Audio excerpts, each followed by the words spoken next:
Hi, everybody, and welcome to ESMARConf. We're really happy to have you with us. We're just going to close up the conference now. We've got a little bit of a presentation bringing everything together and some viewing statistics as well for those who are interested. And we're going to also have a bit of a catch up with our two hackathon projects, which you've heard a little bit about during the week. We're going to speak to those project leaders and see how they got on. And then I'm really happy to be joined by the, most of the organizing team for a little bit of a discussion just to close out. So I presented at the start of the week some of the viewing figures from 2021, so last year's ESMARConf. I just wanted to show them again. So we had 514 registered participants last year, 39 presentations, 10 panel discussions, and 4 workshops, with about 650 unique viewers, 175 subscribers, and about 3,500 total views during the conference. And in the year after, we've had a total of 9,000 views and 339 subscribers since last year. It's amazing how much you have engaged with the conference. Thank you so much. We had 28 presentations, 8 special sessions, and 6 workshops this year. And we've had 842 registered participants so far. You can see the spread of people across time zones that I already showed you. And as of last night, we had 3,375 views. So you can see we're already way ahead of last year. We've had 643 viewers over the last few days and 221 subscribers. So thank you so much.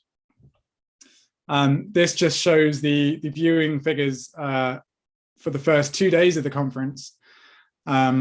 For the last 2 days of the conference, sorry. So showing that 2,500 people have been engaging over the last 2 days.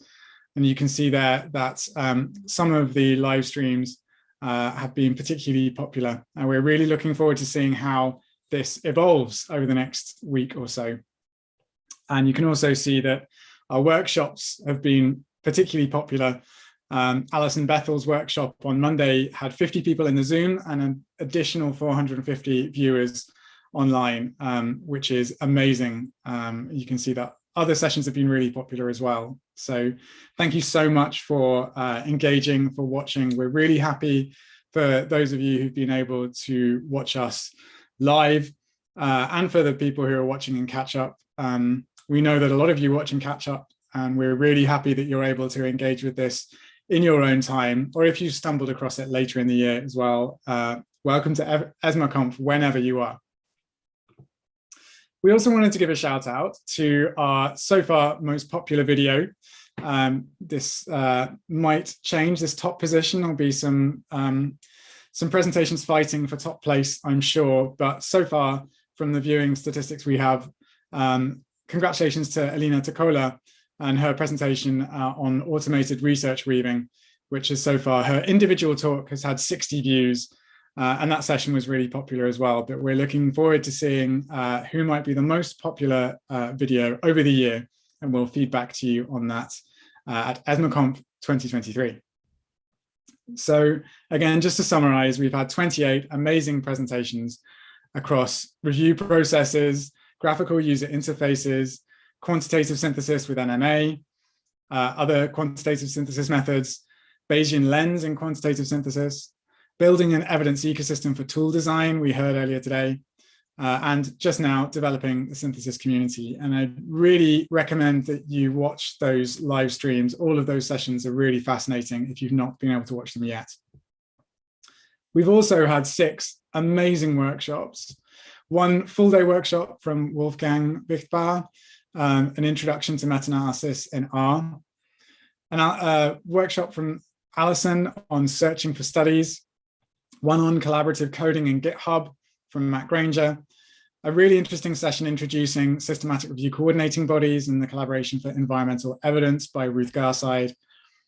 A wonderful workshop on structural equation modeling by Aaron Basu. and the really insightful workshop this morning by Martin as an introduction to writing functions and packages in R. Those workshops that are recorded, that's workshops 2 to 6, are available in catch up. They'll be available all year. And if you want to catch Wolfgang, you'll have to wait for one of his other many online training events. So there's a huge body of training material there that we are really indebted to our presenters for providing. And that's a really wonderful resource. We have also had 2 hackathons. I introduced these at the beginning of the week. Trevor Riley has been leading the team trying to produce SiteSource, and Trevor will jump on shortly to talk to us about that.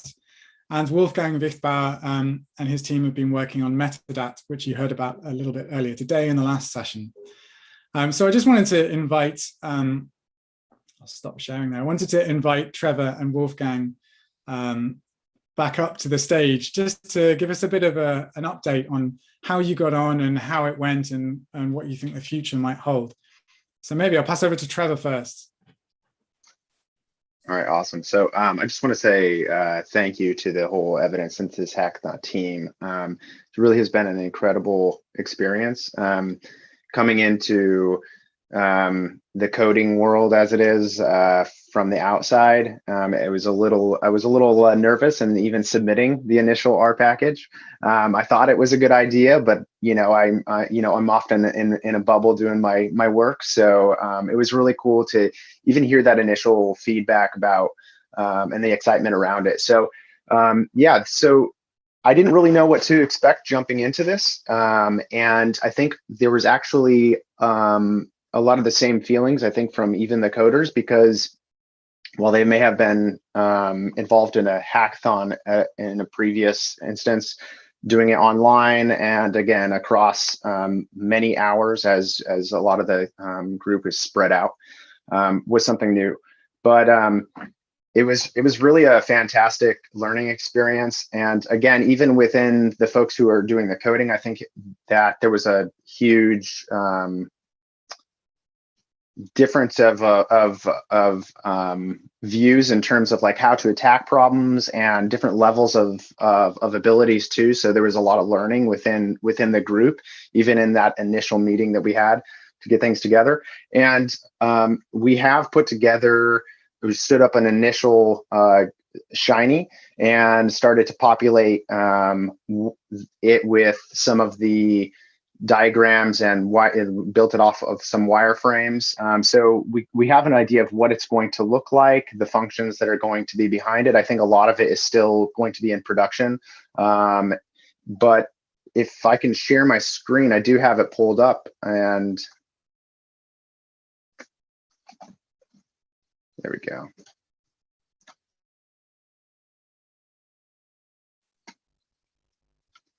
So again, the initial, are you able to see? Fantastic. All right. So the initial idea was to be able to analyze, databases based on their coverage when you are reviewing different strings or different strategies, and have an idea of the best databases in a specific field. But a lot of more ideas came out of this in terms of analyzing things. So not only I think will this tool be able to analyze database versus database, we're also talking about methodologies and strategies, different strings. So a lot of the ideas just began to snowball when we started talking about that. So we do have some use cases up on the Shiny right now. If you have any feedback or want to learn more, I'd say reach out to me on Twitter, and I'm always happy to talk. Here's some examples of what some of the data might look like in terms of crossover percentages with databases from search results. And this would be that in the number. And then there are some really other cool visualizations that we talked about. So this one looks at the number of records per source, and then shows the crossover through these dots and also unique records from particular uploads. So so there's a lot of information in here. I'd say if you want to dive into it, take a look. We'd love feedback and And if anybody's interested in working on this tool who wasn't on the initial build, definitely welcome more people in. And I just can't say enough about the team. It was really just a wonderful working experience, and I really look forward to working with folks into the future. I don't know what that looks like, but I know that the team is really excited about getting this out, and I'm sure we'll have more updates and probably a presentation for next year for you there, Neal. Brilliant. Thanks so much, Trevor. That was really interesting to hear. And I have been involved in this team a little bit whilst trying to also coordinate things. So I didn't have as much time as I would like, perhaps, but it was really interesting to hear the whole team start off and say, you know, I'm not really that much of an expert and I don't know that much about this, but together I think the team is really strong and brings lots of different things to the table as well. It's been so wonderful for me that we've had a tool that was proposed by someone who's not a software developer, because I think it's really important to, like as Alex said in the last session, I think or maybe the session before, it's really important to have tools that are being produced to answer needs as well as ones that are being produced by people for their own need, because otherwise there's these gaps and niches that aren't being filled. So thank you so much for proposing this idea. I was, as you say, really excited that my idea of what it might be used for shifted, because we spoke to Alison and to Sarah and to you who are on the team who are the end users. So, you know, the tool that I would have produced on my own wouldn't have done what you needed it to do, even though it might have answered a tiny bit. And I think that's the real strength in the team, as you say. That's brilliant. So in the future, you said you are happy to have people come forwards and ask to join the team. And so this is going to be a project that you're taking forwards. It's not just going to be finished here. It's going to be presented at next year's ESMARConf, you say. That's great. Awesome. Yeah, absolutely. I'm dedicated to making sure this is the package is a successful package and that it can be used in the ways that we envisioned it. And then also, I think that there are a lot of unique ways that somebody may be able to take this and apply it to their own research questions. There's always unique use cases for tools. Like Lit Searcher, we use it in unique ways, like Citation Chaser, even using that for metadata completion in unique ways that wasn't really built for. So I'm sure there's going to be a lot of great applications. Brilliant, thank you so much. And Wolfgang, over to you. Do you want to tell us what's been happening with Metadat? Yes. All right. So the idea was to make some improvements to the Metadat package. There are a couple of lessons learned here. Trying to do a hackathon while at the same time following a conference is a bit tricky. So I think having a dedicated hackathon would be beneficial. Then the other thing is, while people were spread out over time zones, so that makes it difficult, right, to really get together. But we did manage to do a couple things, and I'll be happy to show that. So let me share my screen here. All right. So the first thing that I wanted to do is to make a slight improvement to the .search function. Right, so this is this function that allows you to find data sets. Maybe you are interested in data sets that are tagged with the term medicine. Okay, oh, there are a lot. Okay, but if you wanted to search for multiple search terms, you would have to supply like a vector here. So let's say you want data sets medicine and arts ratio. Okay, that cuts it down a little bit, but this is a bit clunky here, having to specify like a vector of strings. So now what you can do is you don't have to do this. You can just put a comma in between and that works equally well. So that it just splits it up by comma, right? Or a semicolon, or you can put an and there. So that's a bit bit nicer. Then the other thing is that when you find a bunch of data sets like this that you might want to look at, it used to be the case that if you make a selection, then it would pull up that data set. So let me just pull up that first data set here. So then you start looking at this data set and you say, well, maybe that's not quite what I wanted, but the function would exit once you selected the data set. Now it allows you to select another data set. So, I mean, just a small improvement, but you know, it's a bit nicer this way, I would say. So just a little bit of an improvement here to the .search function. We also managed to get 2 new data sets into meta.. So just 2 more. So it's slowly growing. Hopefully we'll get to 100 eventually.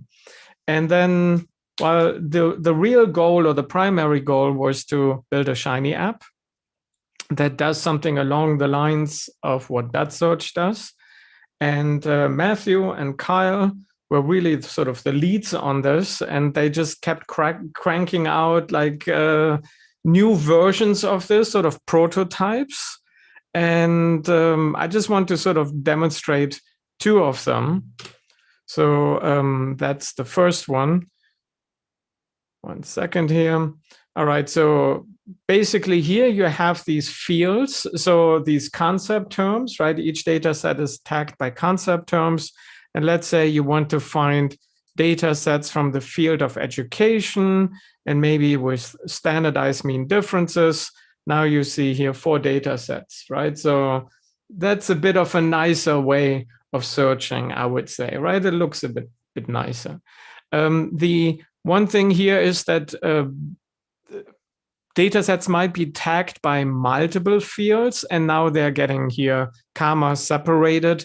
And so this is not quite how we want things to be, right? It should just be one long list and you select from those. So we have a little bit more work to do here, but this is one version. And let me stop this. And another version works a little bit different. So here you can select from a drop-down list, but you can also enter like meta regression, and then it does tab completion or it completes this. It's maybe a bit big here. Let me make this smaller. So then it pulls up these data sets here on the right-hand side. So this would be sort of just, yeah, a different way. And of course, you can always also in both of these like enter a search term. Doesn't work right here, but it does work in the other one. So you can find some data sets through just by entering some search terms up here.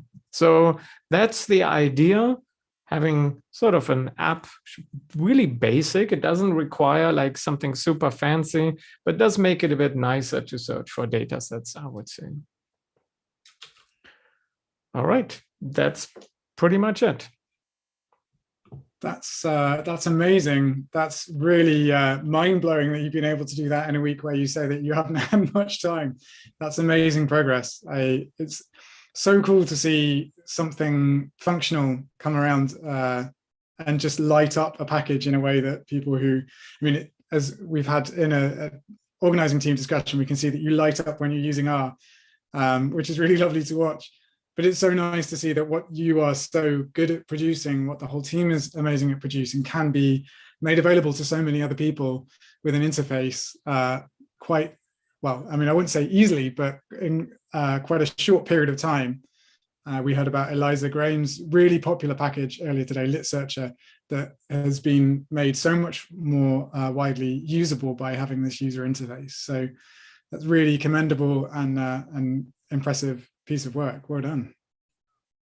And so I think we're gonna move on now. That's amazing work to hear about how those hackathon projects have got on. If you want to know more about them, we'll be putting links at the bottom of the video and in the chat, and you can find them at the bottom of the ESMARConf website as well. They're listed there. You can see their GitHub repos and follow their progress.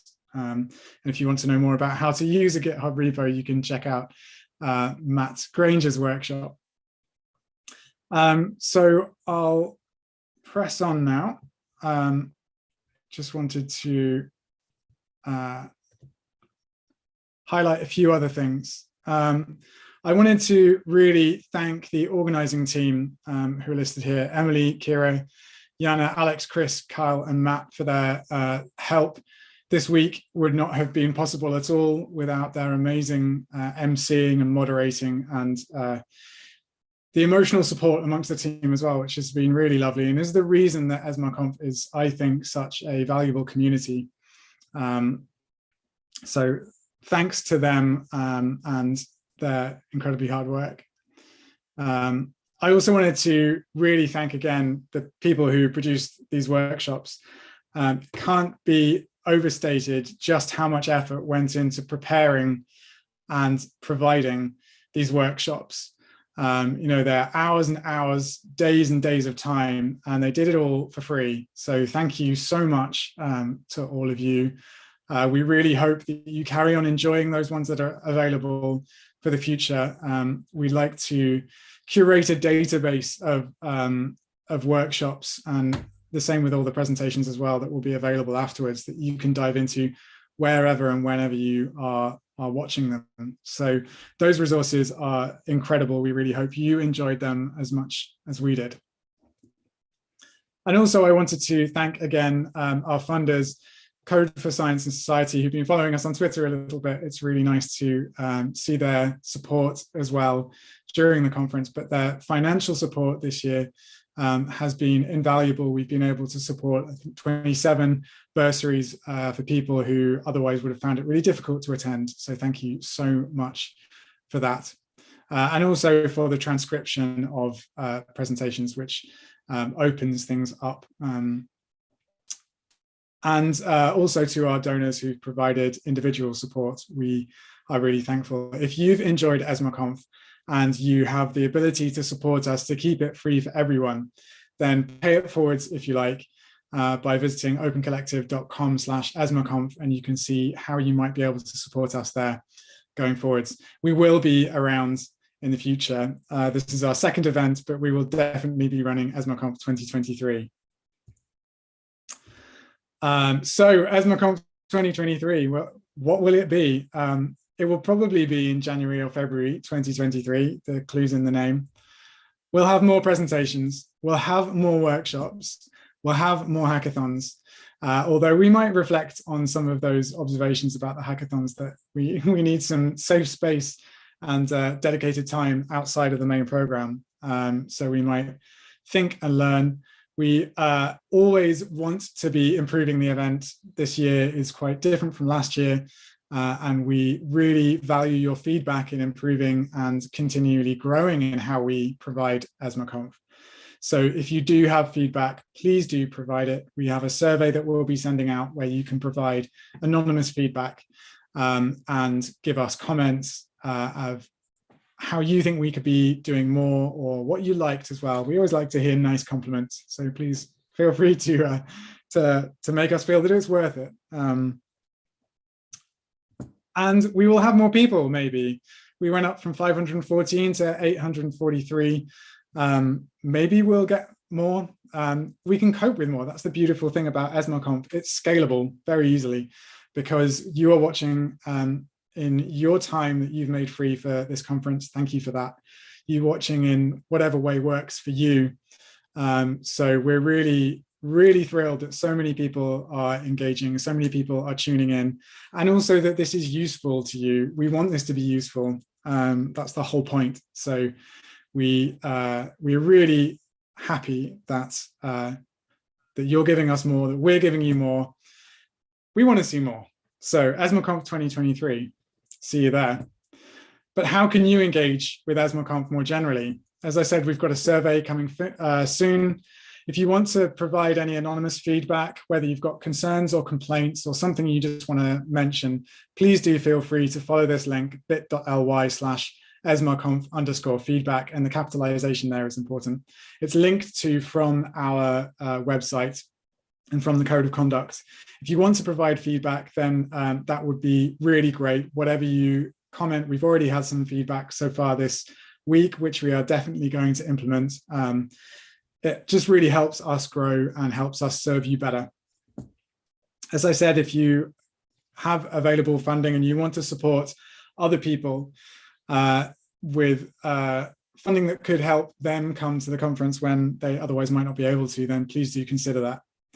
Maybe even consider joining the organizing team. You can hit us up on Twitter at ESHackathon with a DM, a direct message, or a tweet.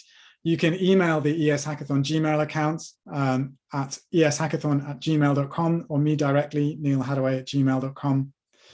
And please do also spread the word. This is your conference as much as it is ours. So please tell people about it. All of the materials from ESMARConf 2021 and 2022 will be online fully and forever and always free. So we really encourage you to dive into the materials from last year as well. There's a whole suite of like 39 7-minute presentations about loads of different packages that are still just as valid today as they were last year. So we'll be featuring all of the presentations and the workshops and content from every ESMARConf front and center in the ESMARConf website as we redesign it. So shortly after this presentation, you'll see a nice searchable table of all of the presentations, the sessions, and the workshops so that you can dive into content as and when you want it. So check out the website, join us next year, register. Please send us your abstracts when abstract submission opens. And I just wanted to take some time to thank you. Thank you so much for coming along. And so if my organizing team colleagues and the others want to join for a little discussion, we can maybe close with a brief chat about what we've particularly enjoyed, what our take-home messages are. Wolfgang and Trevor, if you want to say something as well, what's been a real take-home for you?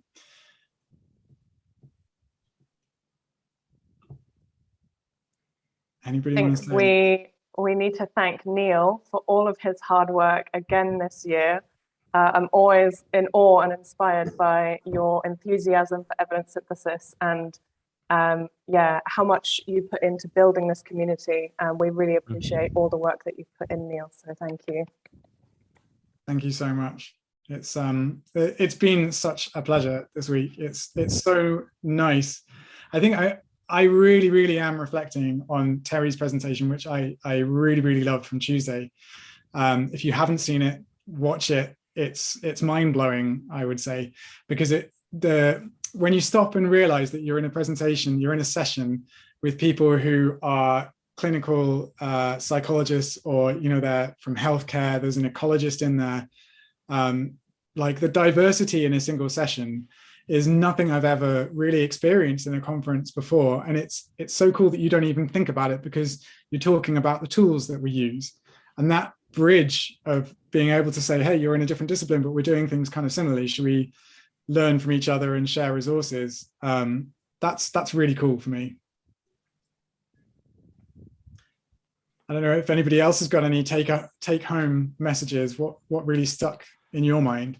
I think the hackathons. I think Wolfgang's maybe right in that perhaps we run them just before or just after the next ESMARConf, but I think it's been really valuable to bring people together with a kind of common goal. And I know I haven't had as much time as I'd have liked to have contributed to the hackathons this week, but it's certainly something I'll be contributing to going forward. And I think it's really valuable to kind of have that space for someone who's got a bit of an idea for a tool, or perhaps something conceptualized and they want to make some improvements, and being able to really bring people together to drive that is just brilliant. And what I've loved about sort of our community with site sources, kind of the diversity in membership, again, a bit like you were saying with Terry's talk, the fact that you don't really think about the fact that someone's in healthcare, someone's in psychology, someone's in ecology.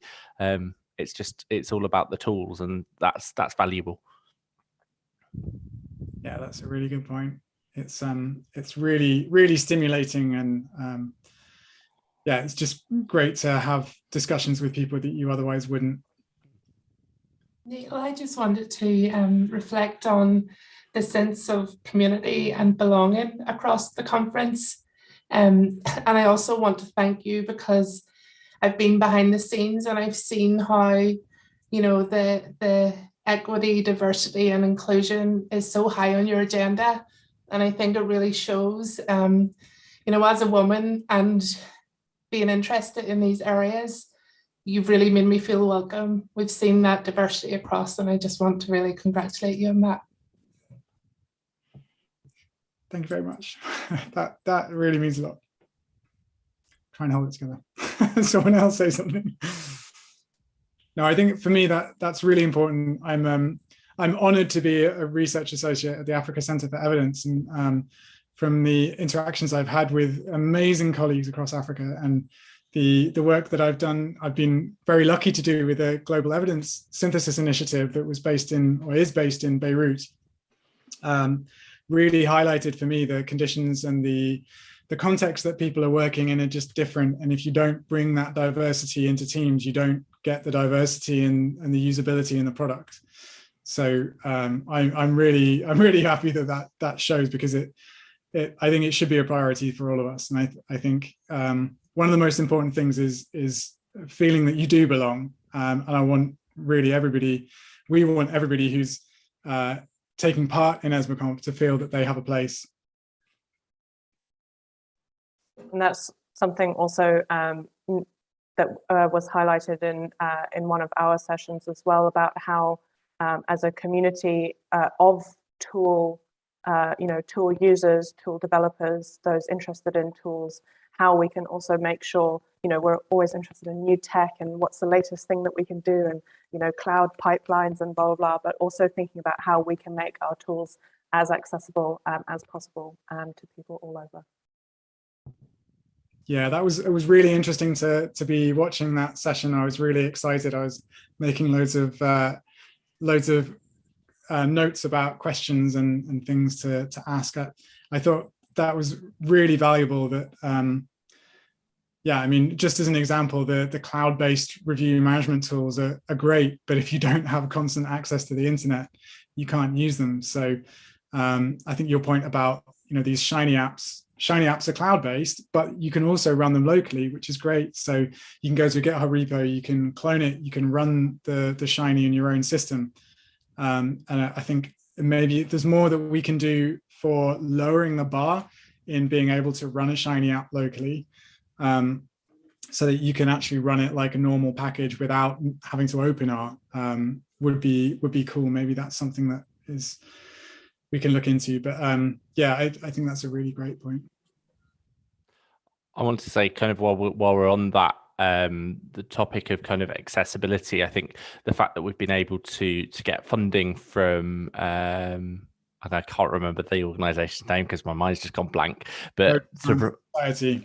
To provide those bursaries, and I think some of the stories behind the bursaries that we were able to give out really demonstrates the value in not only these being free and available for everyone, but also that we're actively trying to get people who otherwise wouldn't be able to join to be able to come along, to learn, and hopefully in the future to also contribute as well. Yeah, that's a really great point. You bring people in who otherwise wouldn't be able to, and they will be able to take part and take over. I think that's that's really great. Awesome. Who was that? Emily. Yeah, sorry. I wanted to reflect a little bit on kind of going back to Terry's presentation with the opening, just about the creativity that's required in this kind of work, and this group in particular. It was just so wonderful to see in all the presentations, the presenters kind of talking about what the problem was and what they did creatively to address it in a way where people could learn from that experience and say, okay, this is how I could be creative about this other problem that I'm facing, and learn from this group. So to me, even though they were presentations, there was a real sense of kind of pushing people to think creatively about their problems, and let's like think about a way to move forward with this as a community and solve these together, which is just a spirit that I've always loved with the hackathons and the conferences. And I'm going to be delighted to be a part of it next year. So. Brilliant. Thank you so much. I think that's a really good note to end on then. Thank you all for that really interesting discussion. We've had loads of discussions this week in the organising team. We're going to carry on with them. We might have a little bit of a pause of like a couple of days before we start organising ESMARConf 2023, but really do reach out to us if you'd like to be involved in the organisation. It's one of my favourite things to do. So thank you all for coming. It's been an absolute pleasure, and I look forward to seeing you all at ESMARConf 2023. Goodbye from us.